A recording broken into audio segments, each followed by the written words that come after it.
If you like the story, you can support the author on Patreon. Link is in the description.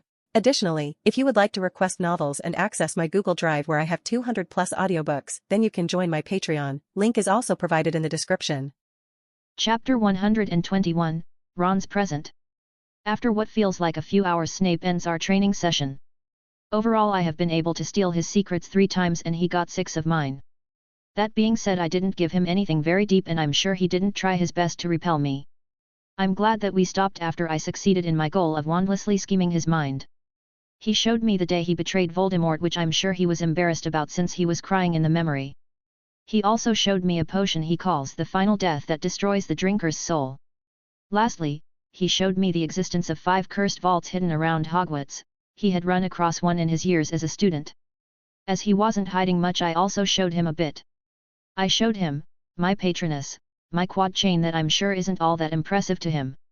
I showed him Voldemort's face on the back of Quirrell's head, and lastly, I showed him Malfoy's betrayal of Voldemort. I make sure that I purposefully showed him the betrayal on the final turn before we stop. As I put Sin on my neck and start to walk out past the thinking Snape, I stop. This was a good bonding experience. I give him a cheeky smile. He looks up at me with still thinking eyes. If you ever can't get a hold of me, just use Lucius. However, if you choose to serve me rather than Dumbledore, I'll show you why Voldemort and Salazar Slytherin fear me. Snape scoffs. I will not speak your secrets to Dumbledore. I shrug. He will find out about those things anyway, but I do appreciate the sentiment. I'm sorry I can't tell him all my secrets for full trust. Some things can't be spoken of. I give a wry smile, genuinely feeling a bit bad. Perhaps. Snape closes his eyes. I will be heading out first. Following my words, Snape waves his hand at the door, causing the blue hue on it to fade. As I open the door a bit, I pause. If you ever do want to take my offer or help me train, I would be honored. Snape doesn't say anything, but I can feel him smirking. With a shrug, I step out of the door to see Ron and Harry leaning against the wall, sitting on the floor playing chess, the same set I got him. I give them an odd look. What are you doing? Harry and Ron jump at my voice, knocking over the chessboard. Wait, no, bloody hell, Ron says, seeing the pieces all over the floor. My bad, I say, still confused. Harry just sighs. It's fine, I was losing anyway. What are you guys doing here? You said we were getting my present today, Ron says while rushing to pick up the rolling pieces. Yeah, but why are you sitting on the floor in front of the main room? Packing away the board, Harry stands up. Dumbledore said you were getting special lessons with Snape. We were worried about you, so we stayed out here till you got out. I smile at their good intentions. Snape is a good guy, he wouldn't do anything. Both Harry and Ron put on a weirded out face as I speak. I laugh a bit at their weird gazes. Come on, let's go get Ron's gift. Ron holds up a finger. Give me 1 second, let me go put this away. With those words, Ron takes off back towards his room. Rolling my eyes, I look back at Harry. Oh yeah, are Dumbledore and Arya still here? Harry shakes his head. They left a few hours ago. Dumbledore said we are going back to Hogwarts tomorrow. I shrug. That's fine, better than staying here for another week. Harry's nose scrunches as he nods. Yeah, that's true. You coming? I holler to Ron, who is closing the door to his room in a hurry. He jogs over with an excited smile. Where are we going? Ollivanders, I say, walking down the stairs with Harry close in tow. I turn to see a wide-eyed Ron staring from the top of the stairs, unmoving. You're buying me a wand? He virtually yells his words, causing Harry and me to cover our ears. Yeah, now hurry up, and stop yelling sheesh, I mutter the last part and begin walking again. My mom would be really mad if she found out, wands are really expensive. He says quietly as he catches up. I shrug, that's not my problem, you already swore you wouldn't tell your mom. He sighs as he puts his head down in defeat, causing Harry to laugh. Walking past the bar, I meet eyes with Aberforth, who is wiping down the bar with a dry cloth. I think that is the most cleaning I've ever seen in this tavern, even in Sirius's memories. Finally done using my room? He asks with narrow eyes across the empty bar. I give a kind smile. Sorry for the trouble, you'll be joining the order this time around, right? His eyes seem to closely observe me before putting it back down. HMMPH, of course. He begins to grumble to himself, so I continue walking out of the tavern. We walk through the alleyway I used as a shortcut yesterday. We pass the dent I made in the stone wall, and my anger towards the stupid fucking vampires reignites. I quickly smolder it as I wave my wand towards the dented wall, repairing it. Both Harry and Ron stop in their tracks, causing me to look back at them confused. Seeing their dropped jaws, I realize my mistake. You can cast Chant Leslie. The duo yell in unison. Simple spells, yet, it's not that big of a deal. Truthfully, I had gotten good at it by using it so many times in the forest when I was training last year. Not that big of a deal, Ron mocks in my voice, causing me to smirk. It really isn't. I can teach you guys if you want. Harry's eyes brighten. Can you? Sure, I can teach you guys when we get back to Hogwarts. Ron nods happily. We'll keep you to your word. I shrug as I continue towards Ollivanders. The bell rings as we enter Ollivanders, causing Gerald, who is standing at the opposite side of the store, to look at us. Ah, Soren, are you here to see Sir Ollivander? He says, walking quickly towards us with a serviceman's smile. No, we are here to get my friend here a wand. I step out of the way so Ron is standing in front of him. His smile switches to Ron. Is that so? In that case, please hold out your arm. From seemingly nowhere he pulls out a roll of measuring tape. Ron nervously steps closer, holding out his arm, and I can see Gerald's eyes taking note of it. Very good. Unless you are an oddity like Mr. Black here, then you should require a 13 to 14-inch wand. Finishing his words, he quickly turns around and makes his way through the aisles. Ron gives me an odd look, obviously asking if he is trustworthy, to which I give Ron a thumbs up. Ron nods as he watches Gerald shimmy through the aisles, quickly picking up 5 wands before making his way back. He sets the wands back on the desk with a smirk, pulling out the first one, 13 inches, Rowan, unyielding, with a dragon heartstring core. Try it, please. Ron nods as he takes it. Lumos. A small light is produced from the tip of the wand, but it isn't nearly as bright as it should be. Not quite. He slides one of the boxes out of the way, ruling it out. How about this one, 14 inches, redwood, unyielding, with a phoenix feather core. Quite a rare piece. Ron trades out wands with a scrupulous gaze. Lumos. A fairly bright light is produced, but it quickly fizzles out. Wrong again. How about this, 13.5 inches, holly, semi-flexible, with a unicorn hair core. Once again Ron trades the wand. Lumos. This time a blinding light is released, but it fades just as fast as it came. Gerald doesn't seem upset, instead seems pleased. Then this one should be just perfect. 14 inches, willow, semi-flexible, with a unicorn hair core. Ron, who looks a bit reluctant, grabs it. Lumos. Ron speaks with power and the wand shows it. The entire room is bathed in a blinding light, with lasts until Ron cancels it. Haha, perfect. Gerald seems to share Ron's excitement as he has a large grin. Here, you may take this with you. Gerald slide over the wands box as well, which Ron takes. I pull out 7 galleons and go to place them on the table, but Gerald raises a hand. I could never take money from Mr. Black. I give a bit of a smile back. I thought 7 galleons was the tradition. Before Gerald can answer, a voice answers from behind him. Consider it a gift from a friend. It is Garrick Ollivander. Chapter 122, Belladonna Grey. My brows raise at the old man, who seems much better groomed than the last time I saw him. In his defense, he was a bit shell-shocked the last time I saw him. Almost being murdered does that to someone. Using my words against me. I ask in a joking tone. Ollivander shrugs as he uses a cane to walk up to the desk. Ah, Mr. Potter, quite good to see you again. Harry nods his head likewise. Sir. Ollivander's eyes shift to Ron. You must be a Weasley? You look like your brother Charles.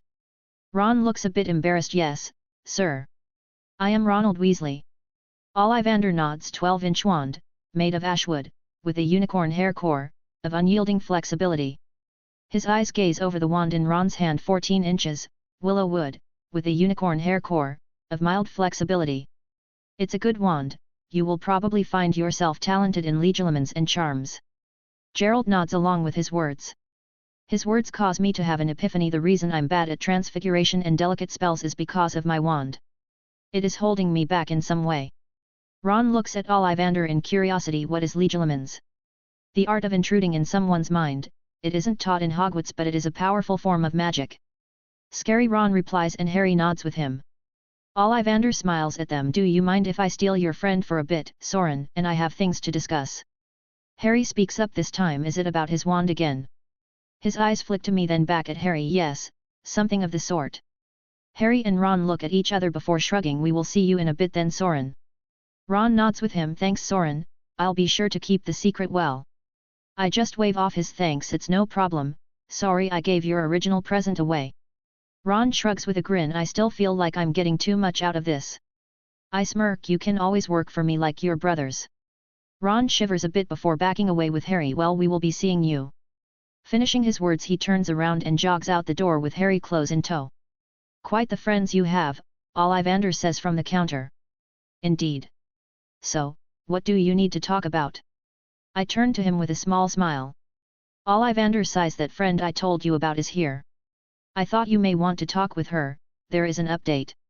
I nod. Thanks, I would like to talk with her. Gerald opens the counter gate for me to get by. I give him a thankful nod.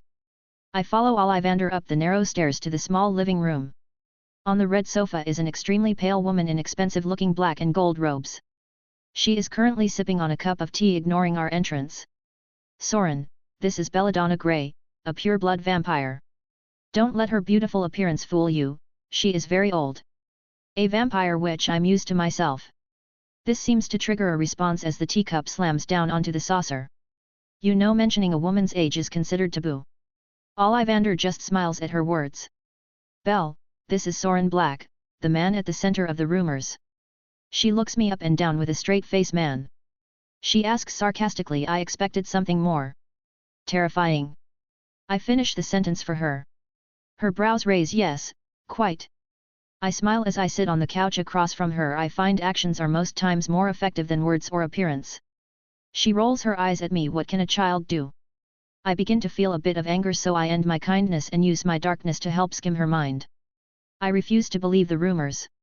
This child is said to have butchered hundreds of my kin. I can feel the contempt she feels for me without restraint. My eyes turn to Ollivander. You should restrain your guest's words, or this room will find itself empty rather quickly. Seeing I am no longer smiling, I can see a hint of fear flash through his eyes. He is a resourceful man. He has the rumors of my exploits on all sides.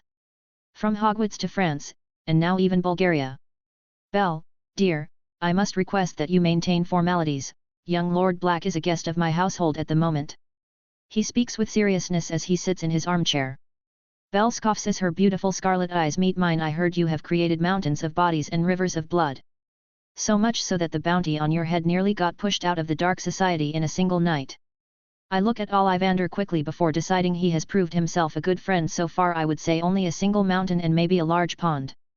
That's just the realistic number. I'm curious how these rumors spread. Bullocks. I hear her say to herself. Your little friends down there are quite cute, especially the orange-haired one. He would look quite good with pale SK. Before she finishes her sentence, my cloak is locked around her, crushing her body, making her unable to speak. I did not call my shroud, it merely responded to my anger, and the temperature in the room has dropped drastically. I slowly stand as I step closer, stopping a foot in front of her face with a serious gaze. I slowly close my hand, causing my cloak to crush her slowly. I pause the crush when she coughs out blood, staring at me with eyes filled with terror. The room slowly fills with the darkness of my shroud, smothering the flames of the fireplace, shading the sun from the windows. I'm sure you have heard the rumors of what happens to those who go after those near me. I think I may need to make an example out of you tonight. She isn't meeting my eyes, so I grab her delicate chin and force her to meet my eyes. Blood is dripping down her chin, her teeth are grit, but she is too afraid to be angry. I begin to crush her again.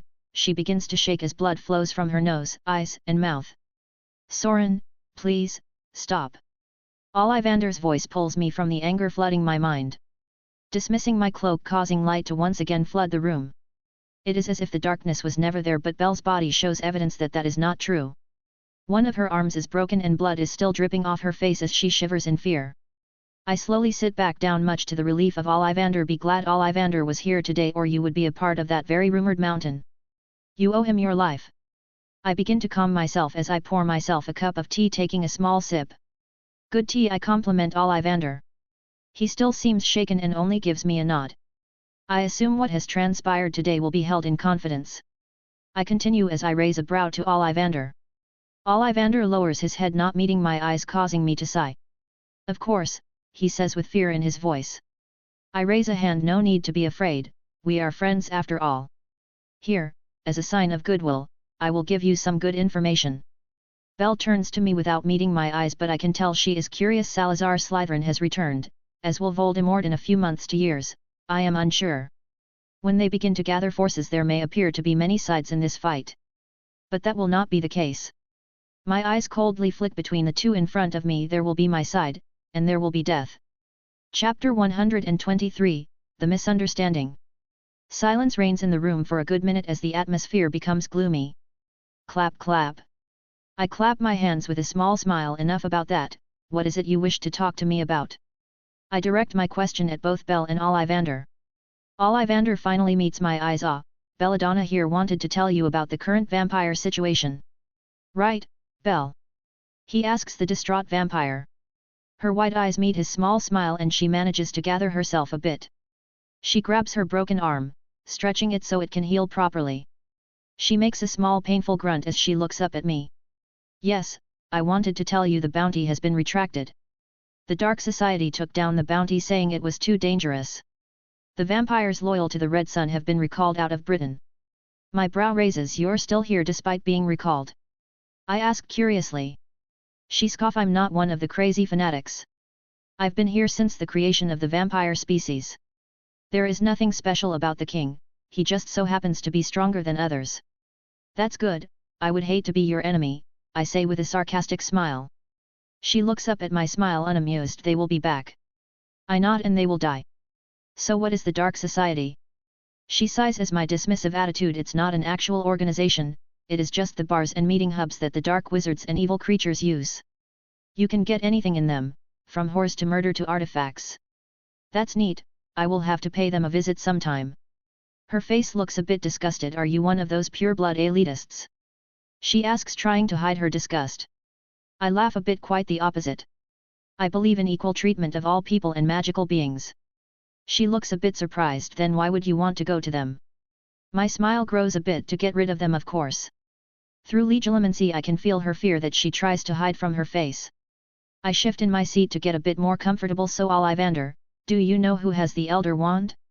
Before you mentioned you knew of its existence, does that mean you know where it is? He looks at me, meeting my eyes, seemingly guessing my intentions. Miko Gregorovich. He had it, my grandfather envied him to death for it. But it was stolen by Gellert Grindelwald and it has been missing since his defeat. My eyes widen as things click into place. I rub my chin thinking, so that is what Dumbledore meant when he said no one was free from temptation's grasp. I wave it off, then forget about it. Ollivander seems surprised that I know where it went, but I am more surprised he doesn't. Belle, do you have any affiliations? She shakes her head. I am but an old woman with ears. I am trying to get more people on my side who are not evil, but who are not exactly good either. I think you will fare well in that role. How do you feel about that? As I finish my words I can feel her heart clench with anxiety. Feel free to decline. I only ask because as a vampire you will not be safe when the war starts, from either side. I can feel her tension release a bit. I would not be opposed to serving you. I can feel she is quite honest with her words, which surprises me. My brows furrow at her honesty. Why? She seems surprised at my question. When you have lived as long as I have and have yet to see everything, you quickly realize how terrifying death can be. I don't need to use legilimency to hear the fear in her voice. I understand. Do you wish to serve? With wide eyes, she nods. I do. I turn to Ollivander with a smile. Is there a spare room we could use quickly? Both Ollivander and Belle look surprised at my words. Belle, a vampire, is even blushing, causing me to scowl. Get your minds out of the gutter. Ollivander pretends to cough. Yes, please use that one. He gestures towards the door across from me behind Belladonna. I stand up and gesture her to follow me. She is still blushing, which is making me a bit annoyed. I open the door to find a single bed in a small room with a single window. The only other furniture is a nightstand with a lantern. I look back at Ollivander with an annoyed scowl. Are all adults perverts? Get in, I say to Belle, who walks past me with her head down as she sits on the bed. I close the door behind her, causing her to flinch a bit. I make sure that Ollivander is not trying to snoop as I cover the walls and floor with my shroud to make sure magic cannot get in. I sigh as I turn around, only for my jaw to drop. Belle is in the process of taking off her robes, revealing her curvy body and bountiful chest. I hold up a hand. Stop. I say, genuinely getting a bit angry.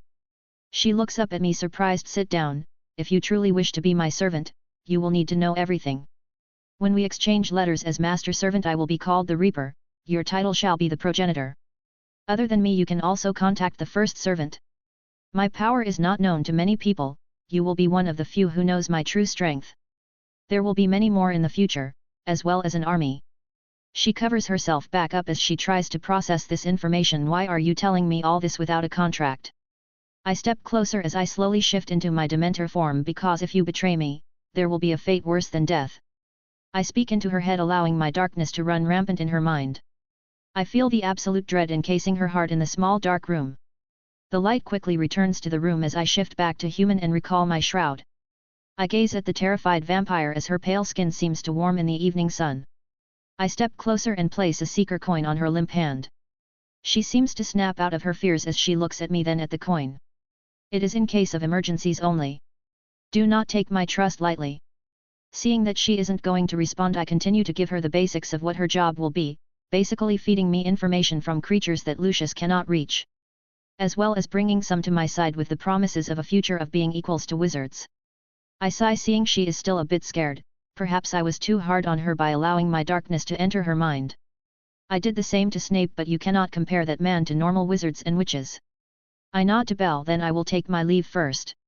She nods a tiny bit as affirmation and I step out of the room. As I open the door, I see Ollivander still calmly sipping tea at the table. His eyes move to me, giving me a small smile and nod.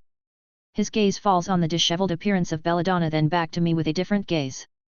I shake my head. You're all perverts. I will be taking my leave first. Good day, Mr. Ollivander. Why yes, you as well, young Master Black. He says with a stuttered voice. Again I shake my head as I quickly leave back to the Hog's Head.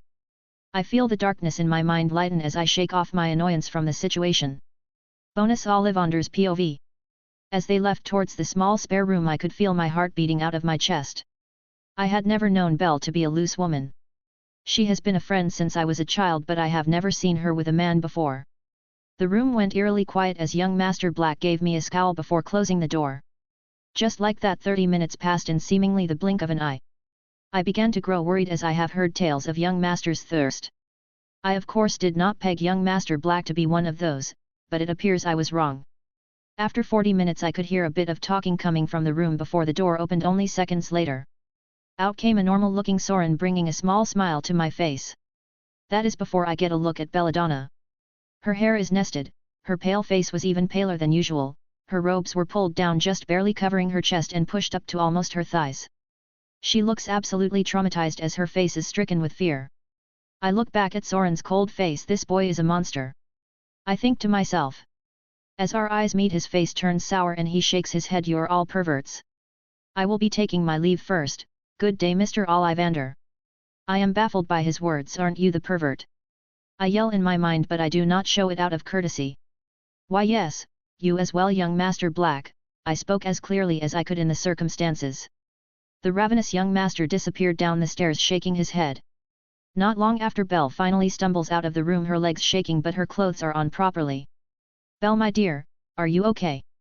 I asked as I poured her a cup of tea. Belle only nodded as she sat down. Yes, he was quite kind actually. For once I couldn't hide my expression, my jaw dropped as I watched Belle take a big gulp of tea. What happened in that room? I asked myself as I began to question everything. Chapter 124, Vacations End. 3rd Person POV. Northern Scandinavia. In the harsh snowy lands laid a large sprawling castle covered by powerful magic wards. A man with blonde hair, piercing green eyes, and a handsome face could be seen casually stepping towards the castle. Shadows seemed to leak from his dark cloak, dyeing the white snow black. The large doors to the castle swung open, revealing 10 wizards and witches with their wands drawn and fierce faces.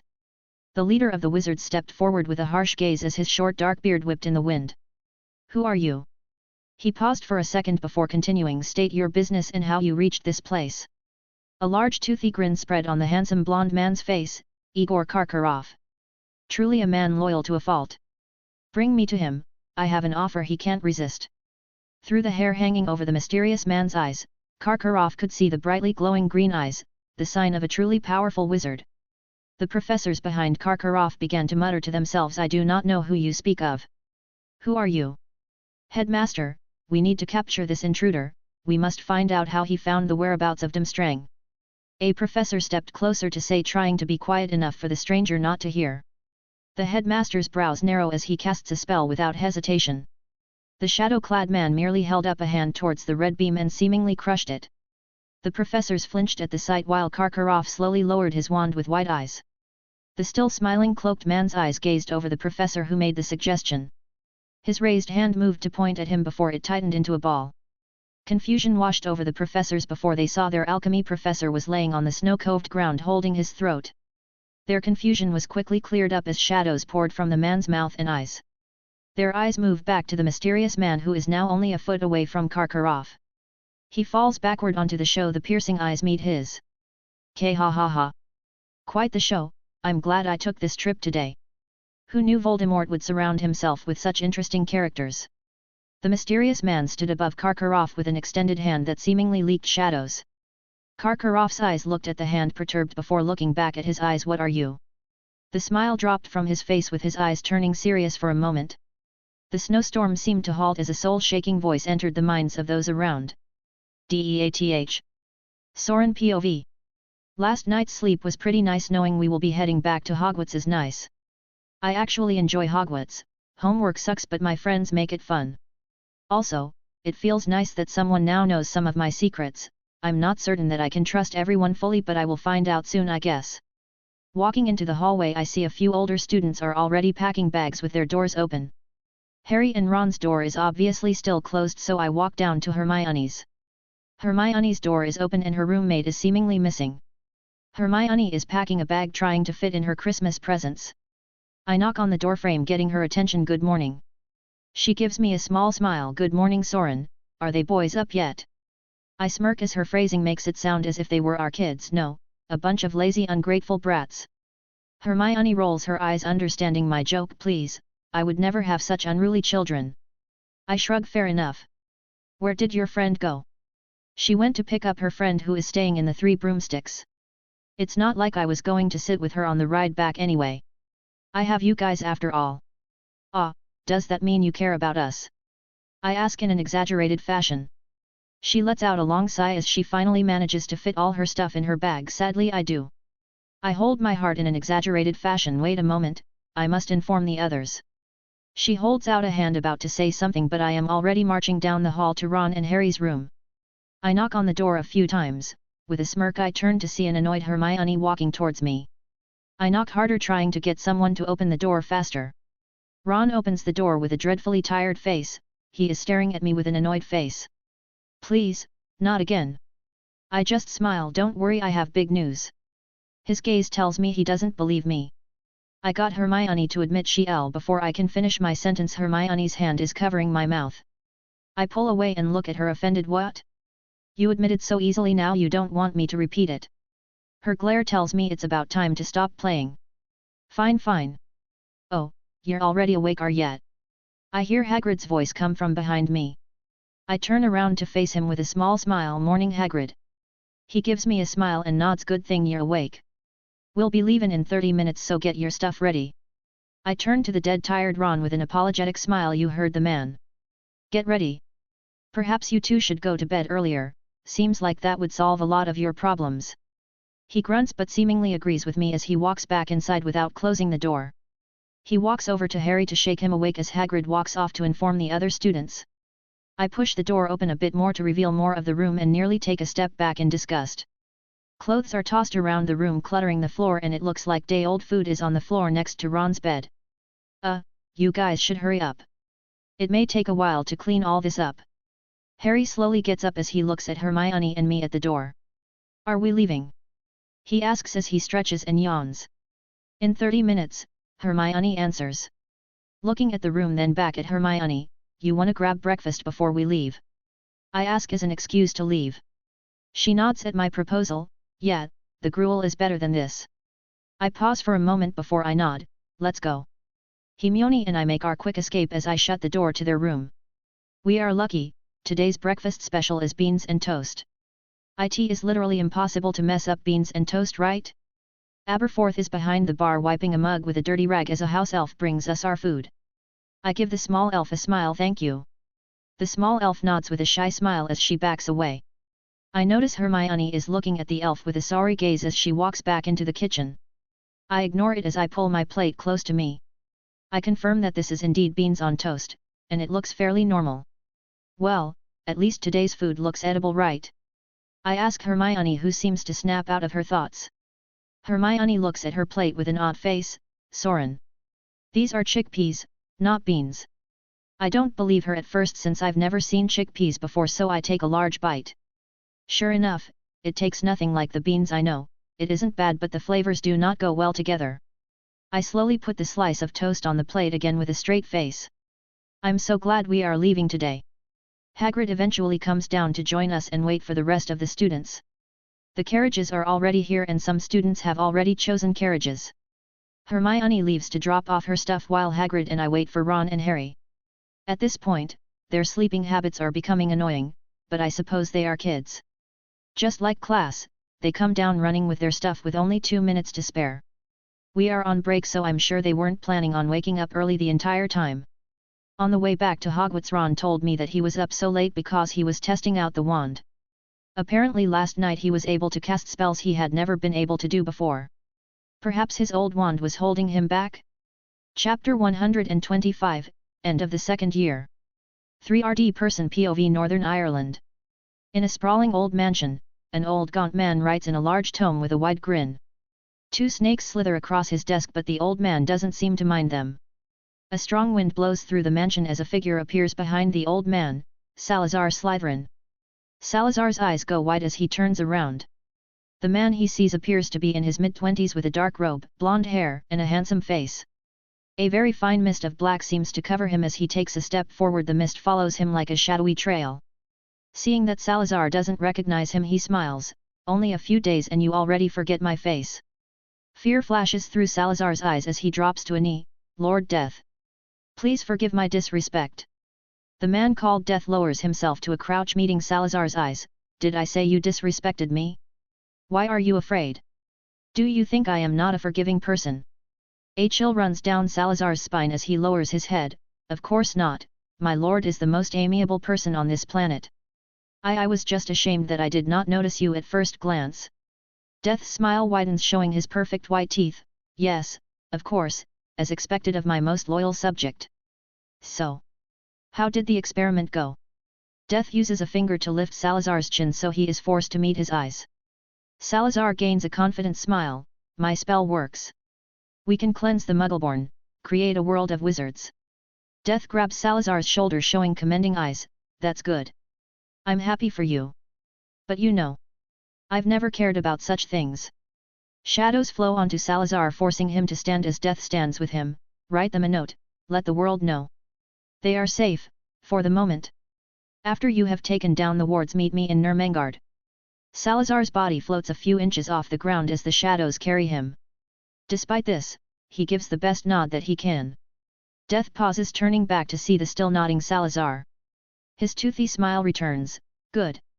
Soren POV. It only took a few days for the ministry to find Salazar's lair, as it was in his old family residence. Although it was well hidden in the hills of Ireland, there were not any wards or charms on it. It was obvious he wanted them to find it, since he left a note there. Keep your monsters close, for I will return. The ministry began to show more activity since the discovery of the note. According to Lucius and Belladonna, vampires and dark wizards alike began to experience raids and takedowns. Nocturne Alley was all but destroyed, only the most legit of the businesses survived the raids. All this went by without much of it affecting me. At Hogwarts, most things went back to normal and classes resumed. The twins began to pick up more business at their small hole-in-the-wall joke shop that I had invested in. They followed my suggestion and began to carry self-defense charms. Fear for your life is a good driver for sales. I also recruited Theo into my mafia. I helped him start his own potion shop that he runs out of his dorm room. Since he is a pureblood in Slytherin, he has his own private room that he is now using to full effect. I have also noticed that Snape is now treating me even more amicably than before. It is an odd feeling, but it isn't bad since my grade in potions is pretty much guaranteed. I have also noticed every so often he will test my occlumency without any word or warning. I suppose this is the continuation of training. Unlike Snape or Flitwick, Lockhart was completely useless in learning spells. I don't know why it took so long, but a month before the school year ended, Lockhart got fired and Dumbledore began teaching defense against the dark arts again. Just like last year, I learned more in that 1 month than the entire school year before. Arya became somewhat of a mascot at school. Although most people only saw her at food hours, we often visited her. She had her own seat at the teacher's table next to Dumbledore.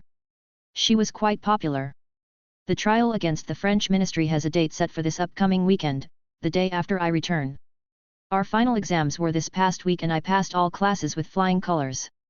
I got straight O's unlike last year. I was quite lucky Dumbledore took over defense against the dark arts. While Lockhart was in charge I only had an A since I don't know much about the man. Since I have decided to take the train back this year I get to enjoy a leisure ride back. I am the first in the carriage since I went out early to pet the Thestrals again. I really want one as a pet but I heard they don't get along well with unicorns so I will refrain for now. I lean against the window reading a book on enchanting. I am researching it since I have found a way to combine the hiding spells to be far more effective. I plan to place them on the seeker coins that I gave my servants. It will give them the location of my warlock tower when they grab the coin but will be unable to speak or give any information about it. The door next to me opens revealing Daphne and Hermione. Despite Hermione's initial aversion they sure have become close. Hermione rolls her eyes at me last carriage as usual.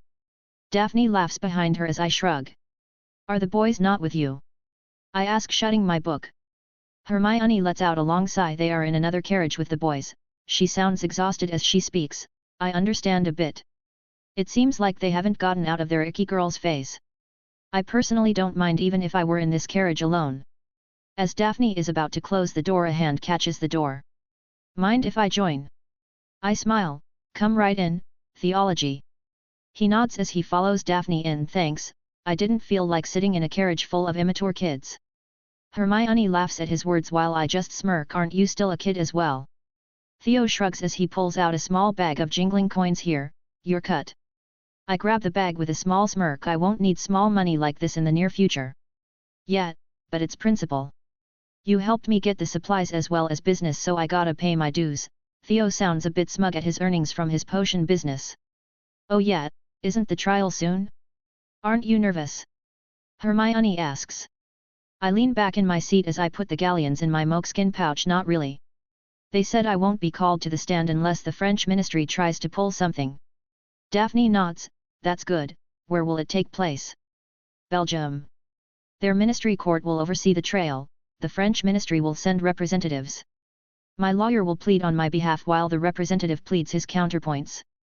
A rather odd way to do things. Theo says. I nod. Yet, but it's not very common for a ministry to be sued so I don't think there is any precedent. Hermione nods in agreement. I've never heard of it. Did you guys hear? Dumbledore got a new house at Godric's Hollow. I ask having only heard the news yesterday. The girls look happy while Theo nods. That's good. Wouldn't want the poor girl to stay in that giant castle all alone the entire summer. That's great. Godric's Hollow isn't far from London. We should visit them sometime, Hermione says with a big smile. Daphne looks a bit less happy after a moment. I heard Godric's Hollow has become quite drab since the Potter family, you know. The carriage falls silent. The Abbott family lives there, don't they? Do any of you know Hannah? I ask a bit hopeful. All three of them shake their heads and Hermione speaks up. We don't share any classes with Hufflepuff. But aren't you guys like cousins? You share a grandfather, right? I look at Hermione baffled. Hell if I know. I don't follow the pure blood stuff. Theo smirks. If you go back 1 or 2 generations all three of us are some type of cousin. Daphne looks grossed out while Hermione looks unamused. That can't be okay. Theo laughs a bit and I roll my eyes. Anyway, we should visit them sometime this summer. Invite the boys as well. Everyone seems to agree, which makes me happy. I am also looking forward to finishing my tower and the buildings I plan to keep in the area. On the train ride home I sit with the normal trio plus Daphne. Theo went to sit with the twins. I think they are planning something. Chapter 126, The Trial. Soren, it's time to go. I quickly throw on my large black robe as I step out of my room. Coming. I took a while to get ready since I have to wear formal robes for the trial. Sin is now my tie rather than a scarf. I don't think he really likes it, but it's the only way I can bring him. My formal robes are entirely black. They look a lot like what Lucius wears all the time. Stepping down the stairs I see Auntie, Uncle, and Dirk Garvey. You look good, Auntie, I say, seeing that she has on formal robes that are similar to a dress. She smiles as she holds out a hand. We have no time for compliments, we can't be late. I nod as I take her hand and we step outside. Outside the front door of our house is a bronze, 6 foot tall, Lady Justice statue holding a scale high in the air. Dirk looks between us three. This portrait is special, it will take us inside the courtroom itself. Once inside, Mrs. and Mr. Tonks will head to the benches directly behind Soren and me. Soren, you just follow me. Seeing us nod, he continues, touch the base of the statue on 1, 3, 2, 1. The four of us touch the statue at the same time and the world whips around us. It isn't like a normal portrait, it is closer to apparition. It's only a moment before the world stands still and we are now standing in the center of a large courtroom. The statue now stands as the centerpiece of the courtroom. The judge sits on a tall seat a few feet above the statue. The room is large but rather empty as there are only 5 or so people in the seats. There is a bench about half the height of the judge's seat, I assume for those called up. Dirk gives me a nudge as he begins to walk over to our table. I follow close behind while Auntie and Uncle sit in the seats behind us. The table to our right has a man with a mustache standing there. His eyes have not left me since we entered the courtroom. The judge is in the same boat. He is wearing a typical judge gown. He has a big frame with a long beard. His eyes shift between the three of us at the tables. Since all parties are here, we shall start. British Ministry v French Ministry on behalf of Soren Black. The plaintiff, Soren Black, is suing the accused, French Ministry of Magic, for alleged damages made by malicious prosecution and unlawful misconduct. The judge sweeps his eyes over the list of papers and evidence he has been presented. The plaintiff is seeking 10 million in damages. Representative Louise, how does the defendant plead? Not guilty, Your Honor. The judge looks at the representative with scrupulous eyes. The judge sighs as he gestures at Dirk. You may proceed with your opening statement. Dirk smiles as he looks around at the total of 11 people in the courtroom. Before I start this, I would like to make it clear to those here today, Soren Black is only 13 years old. I would like the court to take note of that as we continue forward in this trial. The defendant was overzealous with their hunt against young Mr. Black. As a result of which his character and name have been dragged through the mud in papers and word of mouth alike. Despite getting his name cleared, he still suffers the repercussions of the defendant's actions and must be cautious with going out in public now. Dirk's eyes move to Mr. Louise, who is now glaring at him, but Dirk keeps smiling. That is all. The judge's eyes move to the representative. You have the floor. Louise sighs as he stands up. The defense stands that Soren Black's reputation was already tarnished and our investigation had no effect. That is all. The judge's brows raise. I look forward to seeing your case. Louise nods as he sits down and the judge continues. All right, Mr. Garvey, you have the floor. Dirk stands with his classic weasel smile. Thank you, Your Honor. As you can see with the evidence I have provided, 32 articles were written about young Mr. Black across 8 countries. 16 of which were hit pieces attacking Mr. Black's character. He pauses as his eyes fall on Louise. Every single one revolved around the case the French ministry vehemently chased young Mr. Black with. A case that just so happened to have all of its information leaked well before the investigation was made public. How can one sit here and think this was not a deliberate attempt at character assassination by the French ministry? Objection, Your Honor, that is entirely conjecture, Louise says angrily. The judge nods in agreement. It will not be stricken, but please keep on track, Mr. Garvey. Dirk gives an apologetic nod and continues. Not only was the information leaked, but rather than going directly to Soren, they went to his school.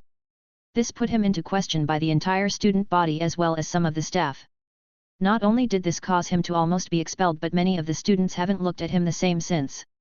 That is why today is necessary. Even in the future, when young Mr. Black is looking into working at the British ministry, he will find his character being questioned. There is no price tag that can be put on this promising young wizard's future. The plaintiff rests their case. The judge does well keeping his expression unreadable as he looks at Louise. Defense may plead their case. With one last glance at Dirk, Louise stands up. Thank you, Your Honor. Like the plaintiff, I would like to direct your attention to the evidence the defense has provided. As you can see, Your Honor, there was already a number of articles written about Mr. Black's poor character. Objection, Your Honor. Those articles were written by Rita Skeeter, a well-known hit piece writer. She has already come out publicly to apologize to young Mr. Black. I request the evidence to be thrown out. Dirk jumps at the chance to discredit the defense. Louise gives a worried glance to the judge, who waves his hand. I will take your words into consideration, however the evidence will not be thrown out. Continue, Representative Louise. Louise lets out a quiet sigh as he continues. I would like to call the plaintiff Soren Black to the stand. I roll my eyes as the judge gestures me to the stand. Being on the other side is odd. The judge gives me a kind smile as I sit next to him. Now, Mr. Black, is it true on September 5 you got into a physical altercation with pureblood students resulting in you breaking a child's nose and fracturing another's arm? Yes. I answer questioningly. Objection, Your Honor, I don't see the relevance that this has to the case. Dirk nearly hops out of the seat.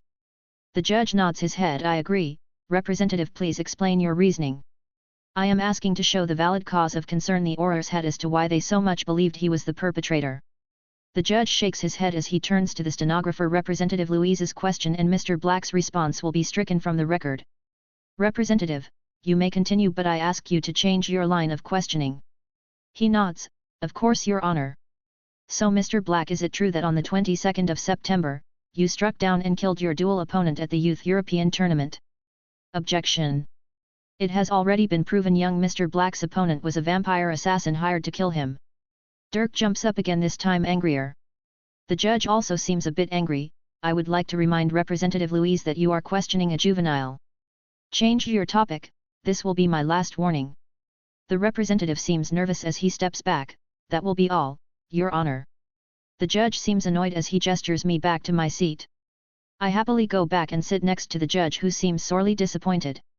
In light of the lack of evidence provided by the defense, I find no way to excuse the amount of veracity and cruelty that the French ministry used against the plaintiff. The French Ministry of Magic must compensate the plaintiff 1 million galleons. The due date on the compensation will be set at the end of the month. Let this set the precedent for the freedoms wizards must have to maintain a healthy magical society. With a bang of his gavel, I see the color drain from the representative's face. I give him an odd look. He never really had a chance in this case, so I'm wondering why he appears so upset.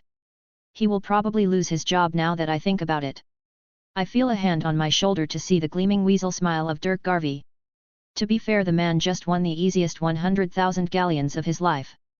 He is worth more than a small pureblood family at this point. Then it dawns on me, I just won 900,000 galleons. My fortune now rivals all of the Black family's assets. What a terrifying amount of money. I can build a fortress around my tower. Chapter 127, Next Horcrux. The next morning we had a large breakfast, but my mind kept wandering. I for some reason couldn't stop thinking about the Horcruxes. It was clear to me as we finished the large breakfast that I will need to go to the Riddle House to clear my worries.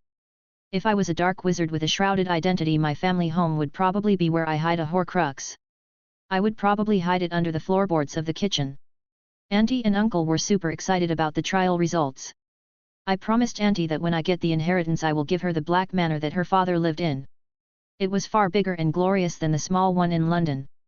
She was against the idea at first, but calmed down when I said I would eventually get a home for myself, since I needed grazing land for the animals I planned to get. I want to talk to Sis about giving her the smaller black house in London, but she is never home nowadays. She is too busy with all the busts going on right now. Once night falls, I take my time heading to the Riddle Manor. It is rather convenient since it isn't far from my hidden area. Heading to Little Hangleton, I find the worn-down mansion quite easily. The mansion itself is quite empty and the graveyard on the hill is quite large. The mansion seems to have been involved in a fire a few years ago, as it has no roof and the back portion is all but destroyed.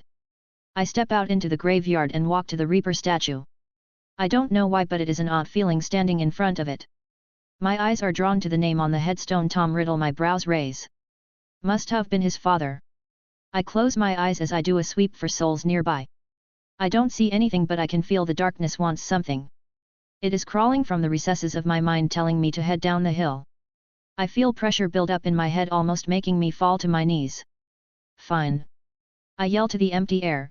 With anger in my steps, I head down the hill to where the darkness is guiding me. Walking down the road, I enter the small magic section of town. Despite being separated, it isn't too far away. The trees are all dead and the area seems more like a bog than a town. Reaching the end of the road, I find a small 2-story house that looks a lot more like a shack than a house. It is as rundown as the manor was, as it also has a wall missing, but at least its door is still intact. I close my eyes and search for souls, and much to my surprise the darkness wasn't lying.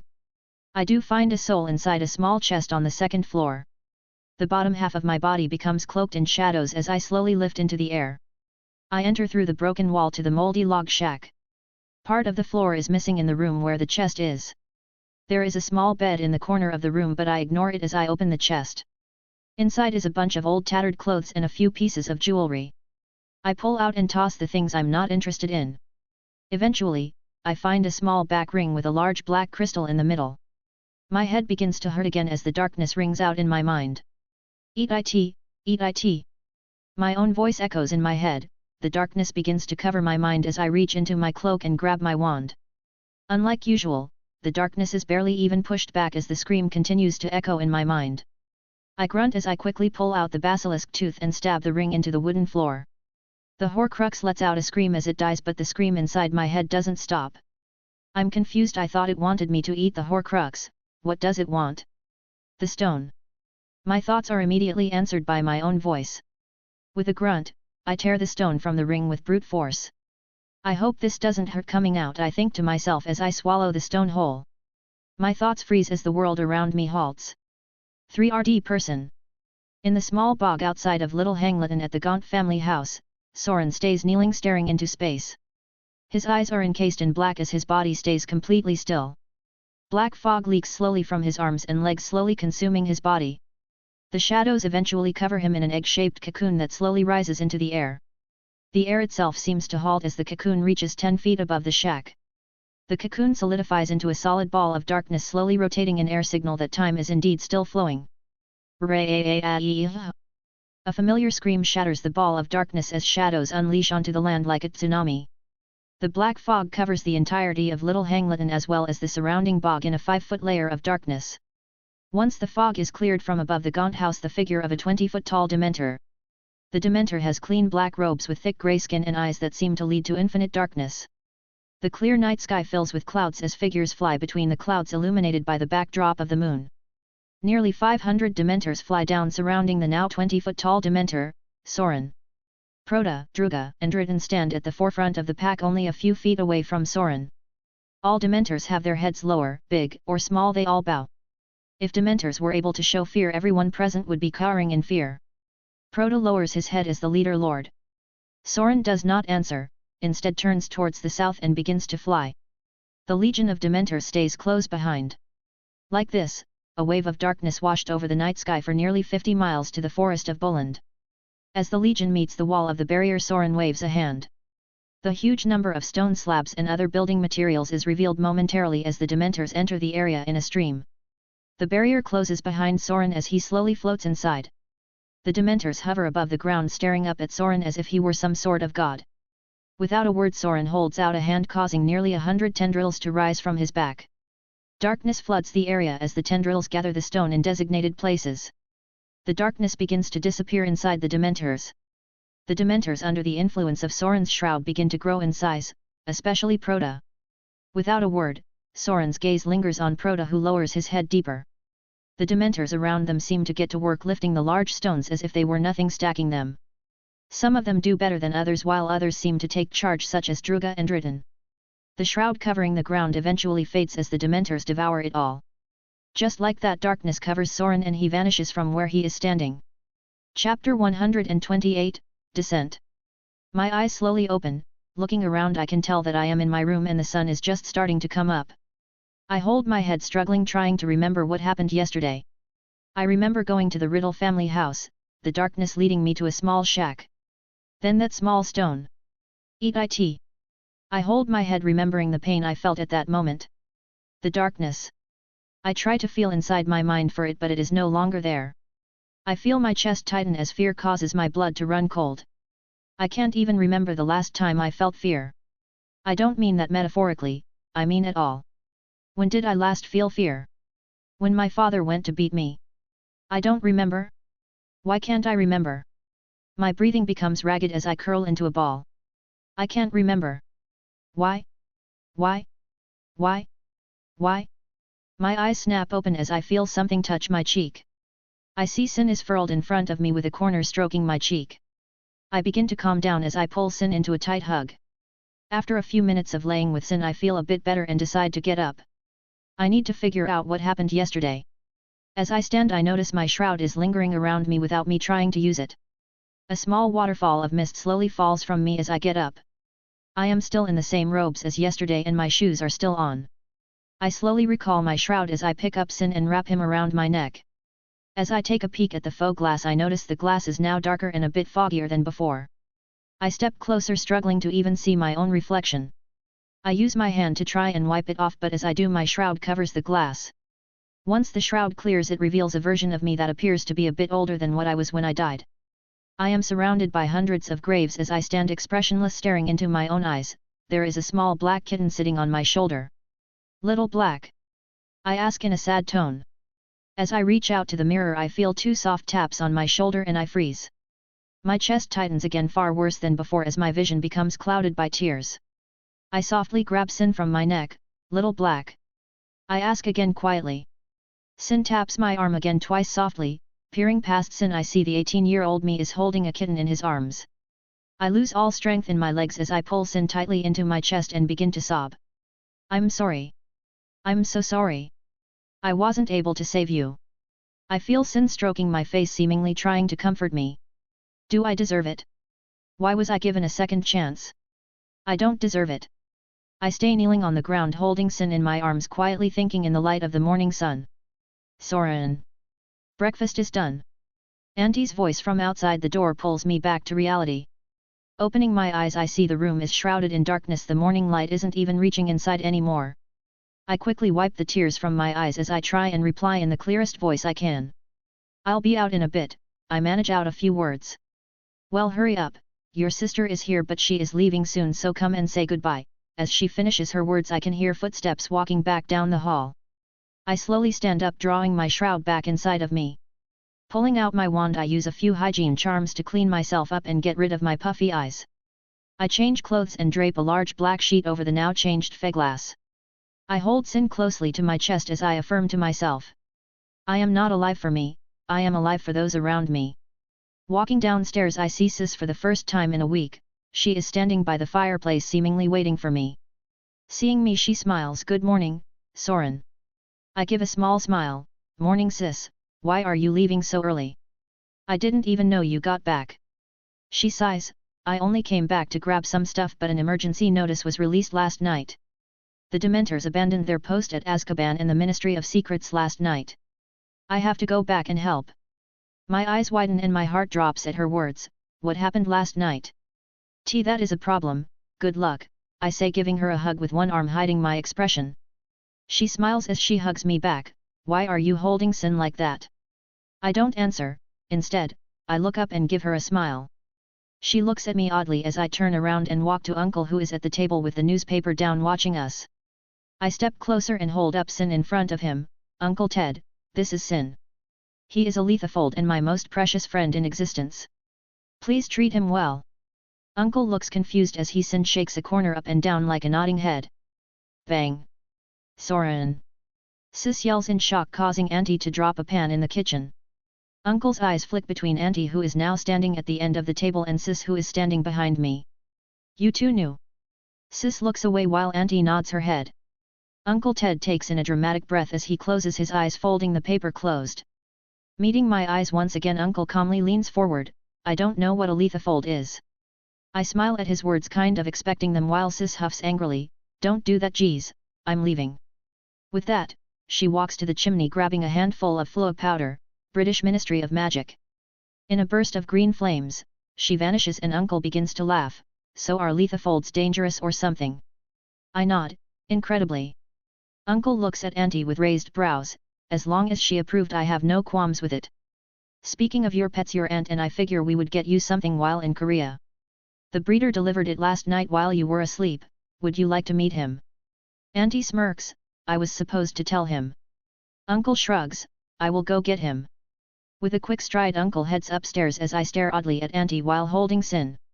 Like a snake, Sin slithers from my hands and wraps around my neck, taking his normal scarf shape. Auntie sets a plate of food in front of me with a grin. I think you'll like it. I heard it is a sacred beast in Korea. I am even more curious as I pick up my fork and begin to eat. It's nice to have a home-cooked meal, I think to myself as I take a big bite of eggs and sausage. As I hear footsteps jogging down the stairs, I turn to see Uncle with a gleaming smile and an arm behind his back. He stops next to me, grinning ear to ear as he reveals his arm. Resting on his hand is a 5-inch white snake with very tiny horns poking out of its forehead. It looks up at me with its little eyes full of curiosity and intelligence. I smile widely as I set down my fork and softly take it from him. Hello there, little guy. I laugh a bit as he curls in my palm. Does he have a name? I ask, not looking up. Uncle shakes his head as Auntie speaks up, why don't you name him? I gently stroke its head, noting the small horns. How about, Gilgamesh, since you have a noble appearance? Chapter 129, Mounting Resolve. I tell Auntie that I have to run some errands today and that I'll be home later tonight. I need to find out what happened last night. At this point I understand, that stone was the resurrection stone. I think the darkness used its power to temporarily take over my body. But now that I can't find the darkness in my mind, I am curious as to where it went. I first head to Diagon Alley and then apparate to the forest of Boland. Stepping into the barrier, my eyes widen. There are hundreds of Dementors working hard at creating the fortress and tower I envisioned. The Dementors all seem to be far larger than they used to, they now range from 6 to 11 feet tall. I stand tall and shift into my Dementor form. I now notice I stand around 20 feet tall. It is a stark difference from my old 13-ish foot self from a day ago. But that is not what garners my attention. Instead, I find myself focused on my soul. The darkness seems to have wrapped itself around it. I also cannot feel the anger and raw emotions I felt from it before. I determine I will need to do something about that later, as it is not something I can deal with right now. I shift my focus to the half-complete fortress and nearly 1,000-foot tower. Proto, my voice reaches out. It is still dead but has a tinge of emotion. From near the peak of the tower, a particularly large Dementor flies towards me.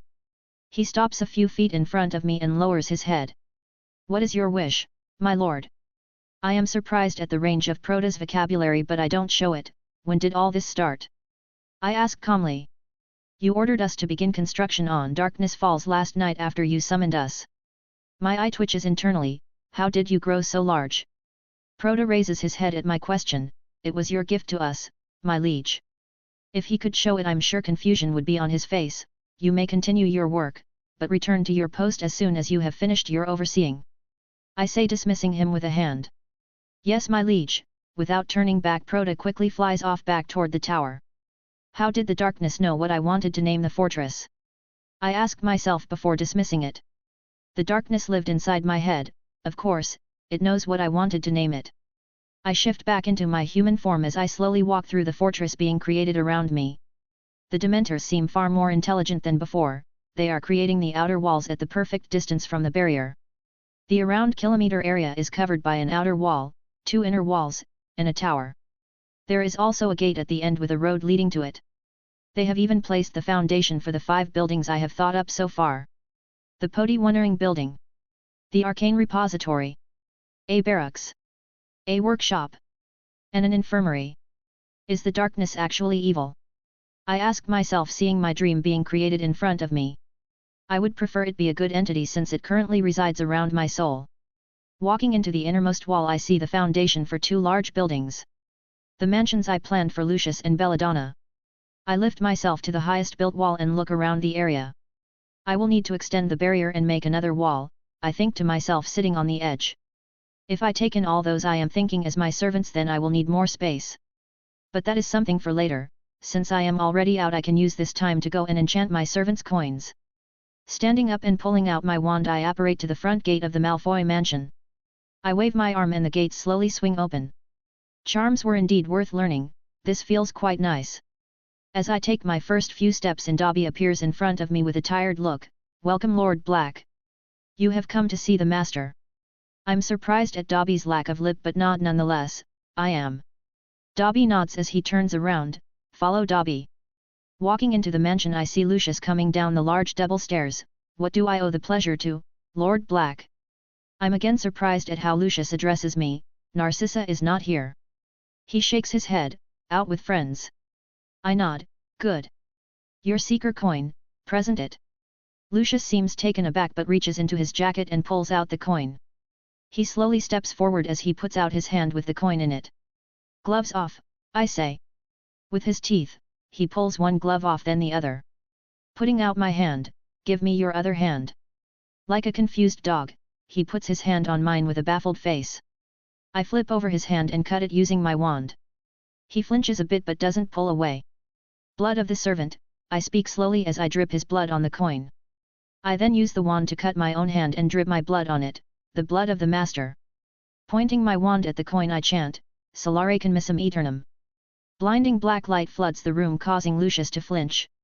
As the light fades, Lucius looks at me with questioning eyes while holding his bleeding hand. "What is this?" he asks, tapping his head, unable to say the words. I smirk, seeing it works. "It is the location of my building project. If you need somewhere to flee, or things go south, it is where you will go. You will only be able to know its location while holding the coin, so don't lose it. I am having a home for each of my servants built in the area. This way your family also has somewhere to go.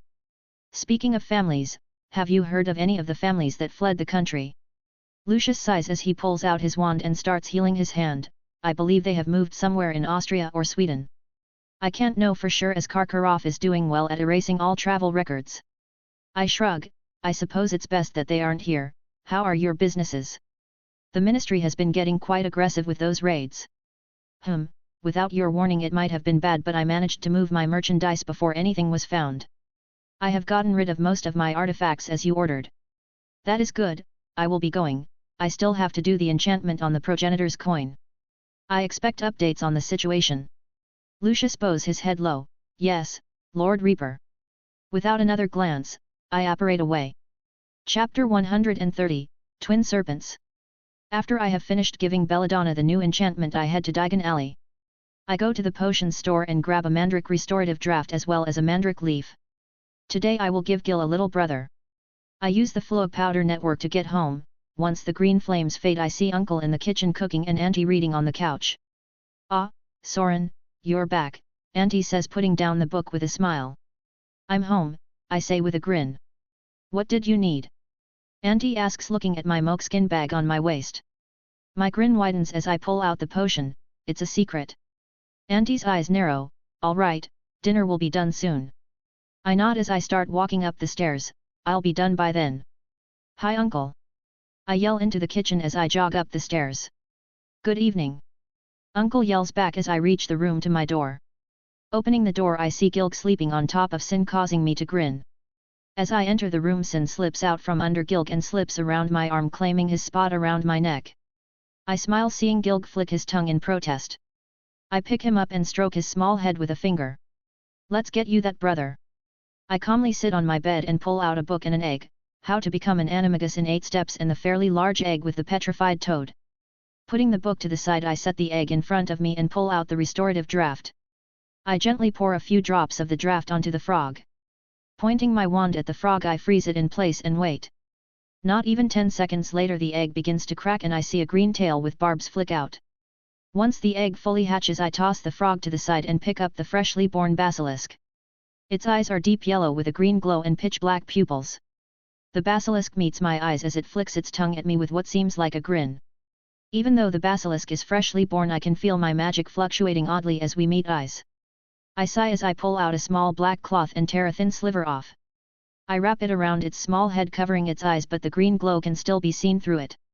I pick him up again. "You will have to wear this until you are able to control your eyes, okay?" It seems to not understanding me. "You are quite a smart one, aren't you?" Seemingly getting jealous, Gilg slithers onto my leg, looking up at me. I use a finger to pet his head as well. "Of course you are too." The newborn basilisk has rough, jagged scales, with a spiked tail. "Your name shall be Inkiju, Inki for short." I nod to myself, amazed at my own naming sense. Inki seems happy with the name as he coils in my hand, keeping his barbs from cutting me. I raise them both to my shoulders. "Sin, can you hold them for a bit?" Sin gently picks them up and sets them on my shoulders. He even wraps them up a bit to keep them from falling. Like that, I walk out of my room and head downstairs to help set the table for dinner. Uncle turns to me with an armful of plates. Seeing the 2 snakes on my shoulders, he gives me an odd look. He looks at Auntie in the kitchen, who is now staring at me with a really look. I smirk at their expressions. "Auntie, Uncle, this is Inkiju, Gilg's little brother." Auntie sighs as she goes back to gathering the food. "You are really thinking about making a zoo, aren't you?" Grabbing the stack of silverware, I shrug. "I couldn't have Gilg getting lonely. I'm planning on introducing them to lure tomorrow morning. The breeder said that emoji can get quite large. You'll need a place to put him eventually," Uncle says with a small smile. "Yeah, Inki will get pretty big as well." I say my words offhandedly but draw the gaze of both Auntie and Uncle. I quickly finish laying out the silverware and change the subject.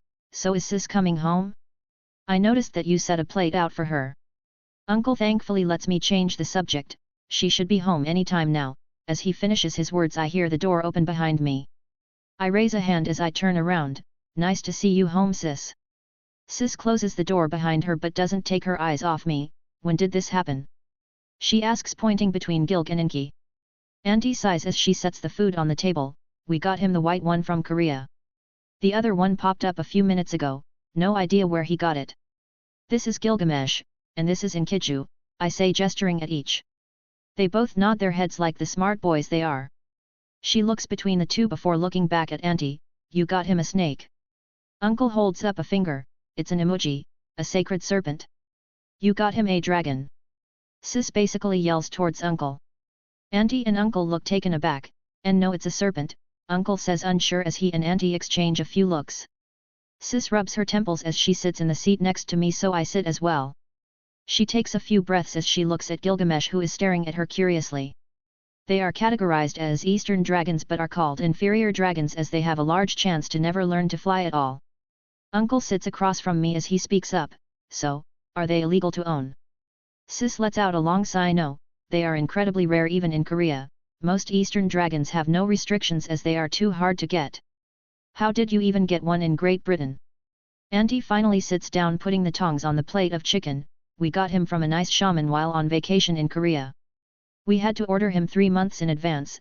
They dropped him off in the dead of night just yesterday. Sis puts her hands up in defeat as she starts plating her food. Not my problem. I continue to rub Gilg's head to comfort him as my eyes meet Auntie's. We aren't getting rid of him. I hold Gilg defensively as Auntie sighs. Of course, he is a good boy after all, she says, reaching across the table petting his head with a finger. Finally grabbing my own food I look at Sis. So how was work? She grunts as she sets down her fork. Well, we just got more guards for Azkaban, so that is fine.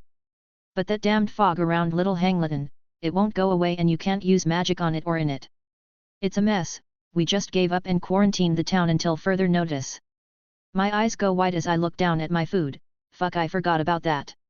Chapter 131, Introductions, Gilg, Inky. As night falls I continue my ritual of sneaking out after I set a file on my desk in front of my window. I cover myself in my shroud, making me invisible, and head to Little Hangleton under the light of the full moon. It is a good thing I kept my shroud up. As I near the village I feel at least 6 auras standing around the area keeping an eye on it. I gently set myself in the center of the fog not far from the place I now know as the Gaunt family shack. I shift back to human form to get a better look at the fog.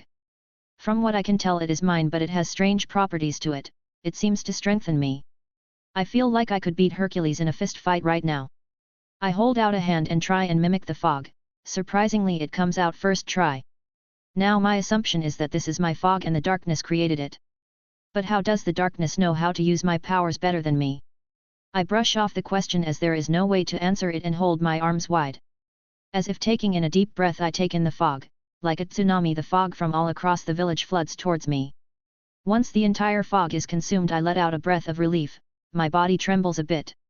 I stare at my trembling hand to see my veins are now black and very easy to see beneath my skin. I calmly hold my wrist trying to absorb the fog more thoroughly. After a few seconds my veins return to their normal color. Seeing as the fog is now gone the aurors will certainly come and investigate, so it is my time to leave. Upon arriving home I shift into my human form and put a mandrake leaf on the roof of my mouth. For this next month, I will not shift into my Dementor form at all. I am also cheating a bit as I'm using my shroud to hold it to the roof of my mouth so I don't have to think about it. The rest of the night I spend practicing spells and researching soul magic. My unique prowess at manipulating souls is my only hope for removing the Absharas from Arya. Also helping me remove the darkness from my soul, but I am only secondary after all. Sitting at my desk mulling over a book I see the sun begin rising as the light pours into my room. I stretch as I push myself away from the desk. I turn to Gilg and Inky who are sleeping on my bed with a smile.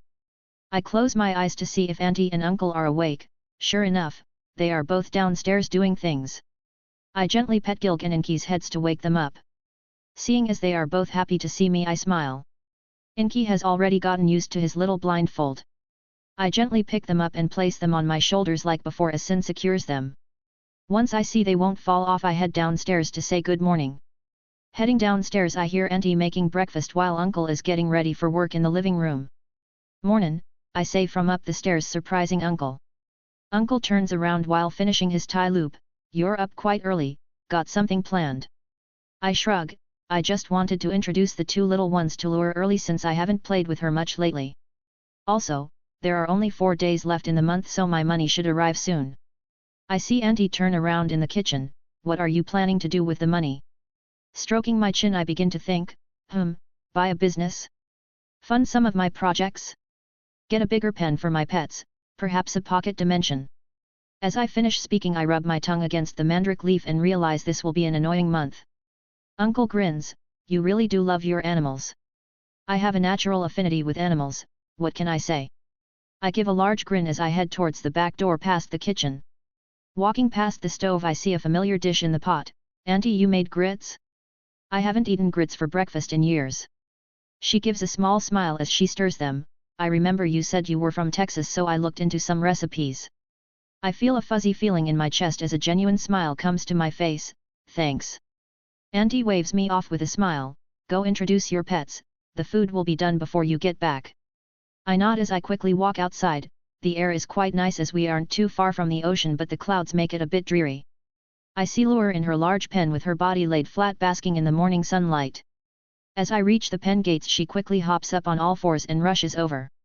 I smile as I take the two little ones off my shoulders. Lure stops a few feet in front of me stretching out her head inspecting the two. Lure, this is Gilgamesh, this one is Inkiju. They will be your little brothers from now on so take good care of them. Gilg and Inky both flick their tongues barely touching Lure's snout. Lure after quickly accepting them steps closer and sets her head on my shoulder. I smile as I set Inky on my shoulder and stroke Lure's mane. I don't know why I was worried. The book said unicorns usually attack dark creatures but Lure seems fine with them. Maybe I will get a Thestral and Griffin as well. As I am thinking Shy lands on the pen gate next to me with a letter in his beak. I gently take Lure's head off my shoulder and take the letter from Shy. Shy, these two will be your little brothers, take care of them, okay? Shy screeches loudly flying on top of the nearby stable causing me to smile. Jealous as usual, I think to myself as I open the letter from Hermione. To sum it up, she wants to go to Dumbledore's this weekend. She has already gotten permission. She has asked Theo, Daphne, Harry, Ron, Neville, and Dean. I don't mean to come off as rude but I am glad to see the exclusion of Seamus from that list. I find him incredibly annoying. I quickly pull out a quill and parchment from my shroud and send a reply saying yes, of course. I then write a second letter to the boys suggesting a sleepover the night before. I hand the first letter to Shy but start heading inside again before sending the second letter since I need permission. I feel a tug on my sleeve and see a sad Lure. I rub her muzzle with a small smile. Don't worry, I will be back out after breakfast. Chapter 132, To Godric's Hollow. Today went well, I got my money from the French ministry and the tower got finished. I had a hard time explaining to Auntie why I didn't want to put most of my money into Gringotts yet, but she relented quickly. I took some time out of my day to deliver it to the nearly complete tower quickly before Auntie noticed. I would prefer to keep it all in my cloak but nearly 1,000,000 gold is quite heavy. The boys have also come over tonight. We will probably be playing Mario Kart until the girls come over tomorrow morning. They really like Gilg and Inky, especially Harry and Theo. Neville and Ron are both a bit scared of them but Ron won't admit it. Although Theo has hung out with Ron and Harry quite a bit, I was expecting him to have a hard time getting along with Neville but I was wrong. Apparently, the Knott family and Longbottoms have known each other for a while. It is one of the reasons Neville's grandma let him come over.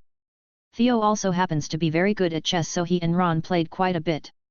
Ron isn't great at Mario Kart so the chessboard is where he stays.